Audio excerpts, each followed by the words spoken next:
بسم اللہ والحمد للہ والصلاۃ والسلام علی رسول اللہ وآلہ واصحابہ وائمۃ امتہ الاجلۃ اجمعین۔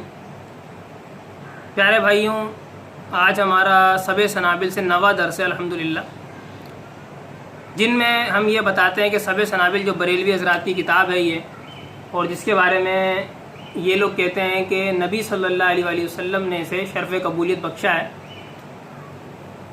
نعوذ باللہ اس میں کیا کیا خلاف شرع باتیں واقعات لکھے ہوئے ہیں۔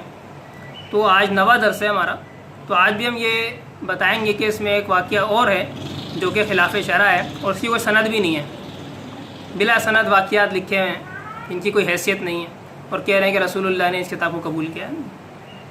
لا حول ولا قوت الا باللہ۔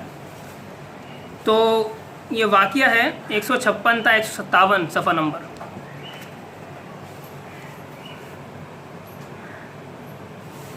یہ آخری سطر ہے، یہاں سے شروع ہے اور یہاں تک چل رہا ہے۔ میں پڑھ کے سنا دیتا ہوں آپ کو۔ حضرت مخدوم شیخ نصیر الدین محمود ابھی تک بادشاہ کی خدمت میں موجود تھے اور کپڑے پہناتے ہیں۔ ایک روز بادشاہ نے نماز عصر کے وقت دوسرے کپڑے آپ سے طلب کیے۔ آپ کپڑے پہنانے میں مشغول ہوئے۔ سورج ڈوبنے کے قریب آ چکا تھا۔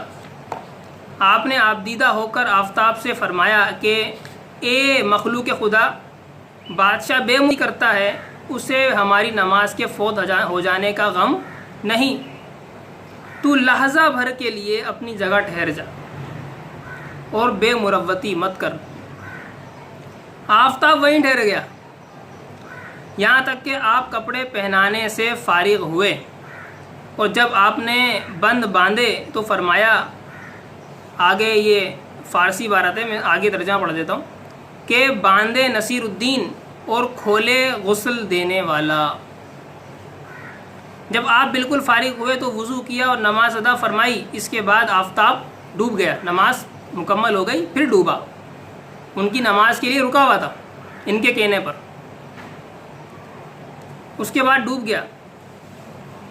ادھر جب بادشاہ گھوڑے پر سوار ہوا، گھوڑے سے گر پڑا اور اس کی گردن ٹوٹ گئی اور اپنی جان ملک الموت کو سونپ دی، یعنی مر گئے۔ تو یہ واقعہ دیکھیں، اس میں یہ بات بیان کی جا رہی ہے کہ ایک پیر ہیں، ان کے کہنے پر سورج رک گیا۔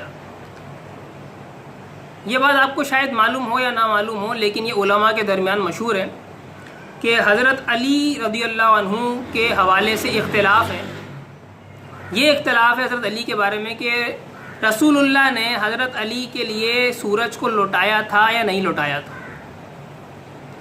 آپ کی نماز قضا ہو گئی تھی حضرت علی کی، تو رسول اللہ نے سورج کو لوٹا دیا۔ ایک حدیث یہ ہے، تو بعض علماء اس حدیث کو معتبر مانتے ہیں، وہ کہتے ہیں کہ بھائی حضرت علی کے لیے رسول اللہ نے سورج لوٹا دیا تھا۔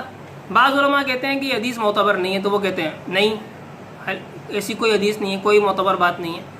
تو حضرت علی کے بارے میں اختلاف ہے کہ حضرت علی کے لیے رسول اللہ نے سورج لوٹایا تھا یا نہیں لوٹایا تھا۔ صحیح ہے کہ نہیں لوٹایا تھا، یہ روایت معتبر نہیں ہے، شدید ضعیف۔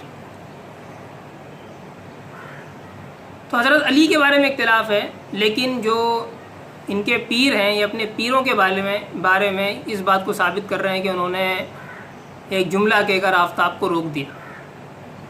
تو صحابہ کے بارے میں آپ کو نہیں ملے گا، لیکن ان بریلویوں کے پیر و فقیروں کے بارے میں آپ کو سب چیزیں دستیاب ملیں گی ان کی کتابوں کے اندر۔ ایک سند نہیں ہے ان کی روایات کی، ایک سند نہیں ہے، ثبوت تو ہے نہیں، اور دلالت میں بھی کلام ہے، دلالت بھی شرعی حیثیت سے صحیح نہیں ہے۔ بعض تو کفریہ حکایت بھی اس میں۔ میری قسط نمبر 2 میں آپ دیکھیں گے تو اس میں کفریہ حکایت ہے۔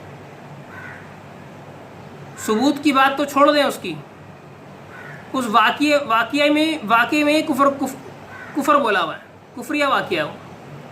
میری قسط نمبر درس سبع سنابل سے قسط نمبر 2، اس میں دیکھیں آپ۔ تو یہ پتہ نہیں کہاں سے واقعات لاتے ہیں، اس کی سند وناد ہوتی نہیں ہے، گڑے ہوئے ہوتے ہیں یہ واقعات، سند نہیں ہوتی ان کی۔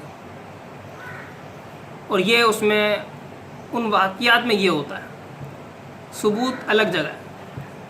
اللہ میں ان چیزوں سے محفوظ فرمائے، اور بدعت سے اور بدعتیوں سے ہمیں اللہ محفوظ فرمائے۔ وآخر دعوانا ان الحمد للہ رب العالمین۔